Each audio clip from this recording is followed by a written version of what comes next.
Firstly,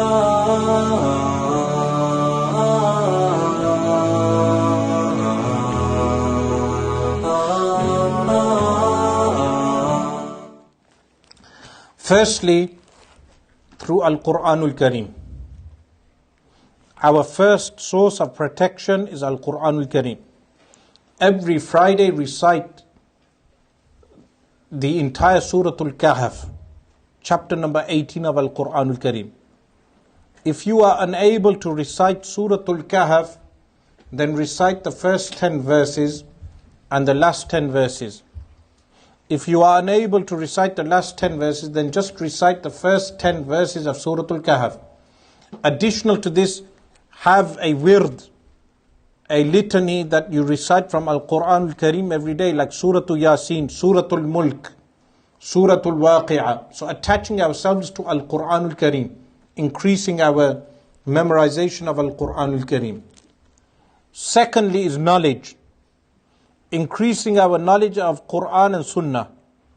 Meaning, not to be like the ignorant followers of the shuyukh who talk about the end of times and they have no knowledge themselves, they rely solely on the shaykh. Read up on subjects like I mentioned, reading of Al-Isha' Al-Ashrati Sa'a of Barzanji. This is essential reading. Or Al-Usasu Wal-Muntaliqat of Shaykh Abu Bakr Al-Mashhur. These are essential readings. Books like Iqdud Durar, Fi Akhbar Al-Muntazar. Increasing our knowledge of Quran and Sunnah. Min Al-Quran Al-Kareem and the Ahadith of the Prophet Sallallahu Alaihi Wasallam. Thirdly, increasing our ibadah. Because the Hadith states regarding times of fit and tribulation, that when tribulation occurs, al-ibadah, acts of worship in the time of tribulation, is like migrating to the Prophet Sallallahu Alaihi Wasallam. So increasing our worship, meaning praying 5 times a day, attempting to pray our salawat, our prayers in the masjid, especially the Fajr prayer. And then increasing our nawafil, like tahajjud, qiyamul layl, awwabin. When the sunrise happens, praying salah, which is known as Salatul Duha. Awwabin is after Maghrib prayer, increasing our worship and avoiding sins. The fourth is investing your wealth, your cash, in gold and land. 2 things.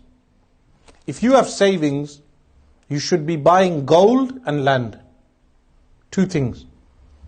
You will thank me for this advice in years to come.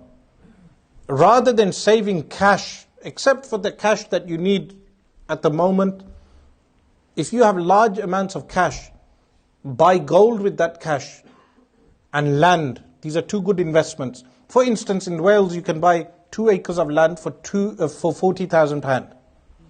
2 acres of land in Wales is better than having £40,000 in the bank. Because you can utilize that as a farm. You can utilize that as a place to build a house.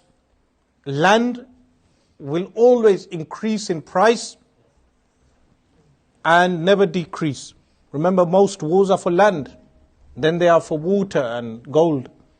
So, and buy blocks of gold. But in this country, you are taxed for gold. So how you bypass that is buy the gold sovereigns as collector's items. They are still solid gold, but you will bypass the tax laws.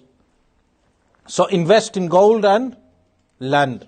Of course, many of you are becoming happy that I'm giving material advice. Take the spiritual advice also.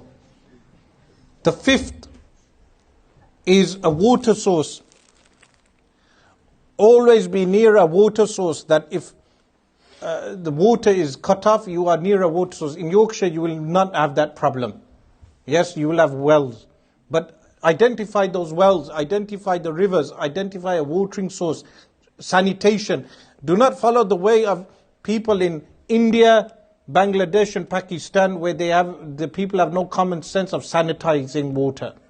So many people excrete in water and then they suffer from cholera in those countries.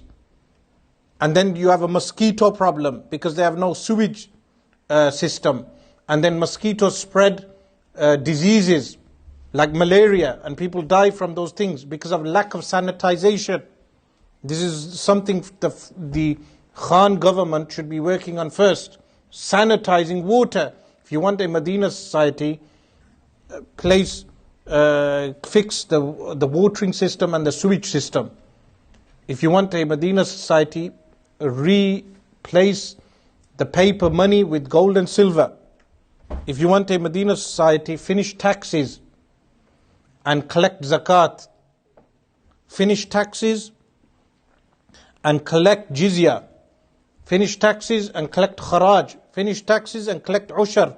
Finish taxes and reintroduce the Islamic economic system. This is the only way of reestablishing the Medina system. So water, make sure you have a watering source. It's good to invest in those water containers that clean out the water also. There are watering systems you can get that they clean out the tap water from all its chemicals. So that is a good thing to invest in. Number 6, have a log burner. Someone may think this is something small. No, you can buy devices to burn logs in, and if you have enough money, change the system in your house now, where with the log burner, you can warm your own water and you can warm your own house. Like that, you will not rely on the gas and electric. You will not rely on gas and electric companies. So, if you have a log burner by which you can burn wood, maybe you can only use it in emergencies. Likewise, the solar panels. Place solar panels in your house, but have a log burner by which you can warm water, you can cook food, and you can warm the house, and you can do different things with the log burner alone. I'm sure there's many people are more intelligent than me in these regards. I mean, you can ask and inquire how to do this, how to place this system in the house where the log burner warms all the water and all the rooms around the house. Point number 7, go back to farming and raising animals. The hadith of the Prophet ﷺ mentions that a man who runs away from tribulations, raising goats and sheep and cattle and animals, he praises that person who goes away in the wilderness to raise animals. Go back to raising animals and farming.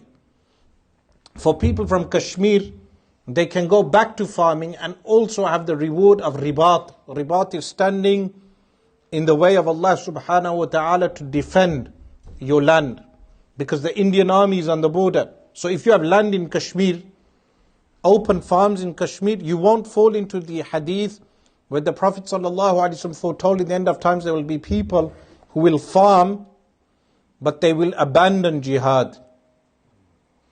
A group of people who will farm but abandon jihad, Allah subhanahu wa ta'ala shall subjugate them with an enemy. But no, if you are in Kashmir or Palestine, you farm the land, but you are also murabitun, you are also defending your land, according to the law of that country and international law also. So going back to farming and grazing animals. But if you cannot go to Kashmir or other places, then buy land in Wales, buy land in Yorkshire.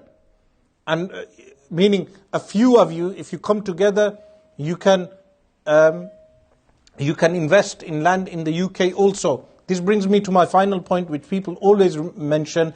Do we have to migrate? I say no. Why? Because the entire world has become a global culture. Whatever bad effect you are running away from here, you will find sometimes worse things in Muslim countries. Yes, anyone who has experience of Muslim countries will know.